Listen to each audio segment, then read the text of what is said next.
အခုအရောက်ရှိနေတဲ့ project လေးဟာဆိုလို့ရှိရင် on-string developer ပဲစောက်လုပ်ထားတဲ့ Arise Charamon ဆိုတဲ့ project လေးပဲဖြစ်ပါတယ်။သူကတော့ ready to move in condominium project လေးပဲဖြစ်ပါတယ်။ဒီ condominium လေးဟာဆိုလို့ရှိရင်သူက foreign quota အခန်း200မှာအခုဆိုလို့ရှိရင်6ခန်းပဲကျန်တဲ့အခန်းလေးပဲဖြစ်ပါတယ်။ဒီနေရာဆိုလို့ရှိရင်လည်း central ချင်းမိုင်နဲ့ဆိုလို့ရှိရင်10မိနစ်လောက်ပဲဝေးกว่าတယ်။ပြီးသွားလို့ရှိရင် surrounding မှာဆိုလို့ရှိရင်လည်း Big C တို့ဈေးတို့ဘာတို့အများကြီးရှိတဲ့နေရာပေါ့နော်လမ်းထိပ်မှာဆိုရင်လည်းသူက top ရှိတဲ့ project လေးပဲဖြစ်ပါတယ်ဒီ project ဟာဆိုလို့ရှိရင်16လွှာပဲရှိတယ်ပေါ့နော် project လေးပဲဖြစ်တယ်ပြီးတော့အားလုံးပေါင်း foreign quota ကလည်း6ခန်းပဲရှိတယ်ဒါအပြင်ဒီ condominium project တွေမှာရှိတဲ့ချင်းမိုင်ရဲ့အားသာချက်တွေကဆိုလို့ရှိရင်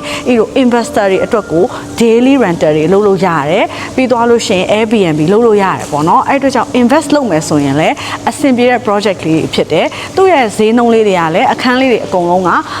studio room 1 bedroom 2 bedroom ပေါ့နော်အဲ့ဒါတွေအကုန်လုံးကလည်း 2.5 လောက်ကပဲစရတယ်ပေါ့နော်အဲ့တော့ဒီမှာinvest လုပ်ချင်တဲ့ရင်းနှီးမြှုပ်နှံမှုလုပ်ချင်တဲ့လူတွေအတွက်ဒီ project လေးကလည်းစဉ်းစားလို့ရတဲ့ project လေးပဲဖြစ်ပါတယ်အဲ့တော့ဒီ on-string developer ရဲ့ဒါ medium class project လေးပေါ့နော် Arise Charamon ဆိုတဲ့ project လေးပါဒီ project လေးကိုစိတ်ဝင်စားရဲဆိုလို့ရှိရင်ဤတို့ရဲ့ရွှေမဟာကိုလာရောက်ဆက်သွယ်ပြီးတော့စုံစမ်းနိုင်ပါတယ်ရှင်အားလုံးကိုကျေးဇူးအများကြီးတင်ပါတယ်